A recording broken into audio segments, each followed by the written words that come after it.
খুলনার বিল পাবলার জলাবদ্ধতার স্থায়ী সমাধানের দাবিতে আড়ংঘাটায় কৃষকদের উদ্যোগে মানববন্ধন কর্মসূচি পালন করা হয়েছে।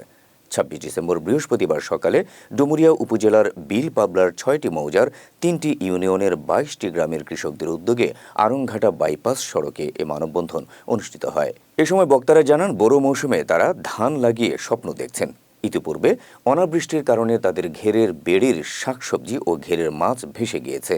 তারা তাদের ক্ষতি পুষিয়ে নিতে বোরো ধান চাষ করার স্বপ্ন দেখছেন।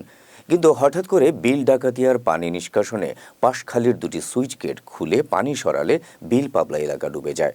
সকলের ঘের ও বোরো ধানের বীজতলা পানির নিচে তলিয়ে যায়। এ থেকে কৃষকরা ব্যাপক ক্ষতির সম্মুখীন হয়।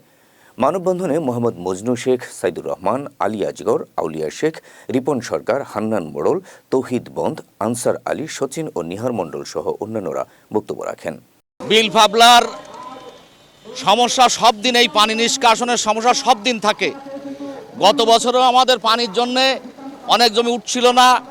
আমাদের এলাকার এই বিল পাবলার কৃষকরা আন্দোলন করে ময়ূর নদীর যে বাঁধ ছিল সেই বাঁধ কেটে দেওয়ার পরে আমাদের এই পানি নিষ্কাশন হয়েছিল, ধান লাগাতে পারছিল। এইবার সেই পানি নিষ্কাশন হচ্ছিল, বিল ডাকাতিয়ার সমস্ত পানি এখন ওই বড় গেট পুরো উঠাই দিয়ে আমাদের যে ক্ষতিগ্রস্ত হচ্ছে, এখন উপচে পড়ছে, আমাদের বেড়ির থেকে উপচে ফিরে গের বেড়ি তলিয়ে যাচ্ছে।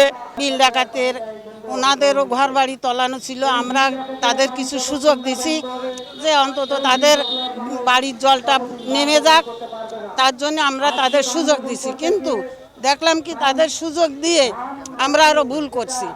মানে আমরা এখন আমাদের ছেলে মেয়ে পারিপার্শ্বিকে যে ধান রোপণ করে তাদের জীবিকা নির্বাহ করব, সেরকম কোনো পরিস্থিতি আমাদের এখন নাই।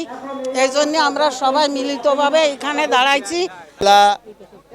অধ্যুষিত ভুক্তভোগী একজন কৃষক, আমাদের আজকে প্রাণের দাবি হচ্ছে এই, বিগত বৃষ্টির মৌসুমে কৃষকদের চরম ক্ষতিগ্রস্তর মধ্যে পড়েছি মৎস্য বিলুপ্ত হওয়ার কারণে। এখন চলতি বোরো মৌসুমে যদি ফসল উৎপাদন করতে না পারি, আমরা বিল পাবলা এলাকার এবং দক্ষিণ অঞ্চলের অনেক লোক খাদ্য সংকটের মধ্যে পড়ে যাব।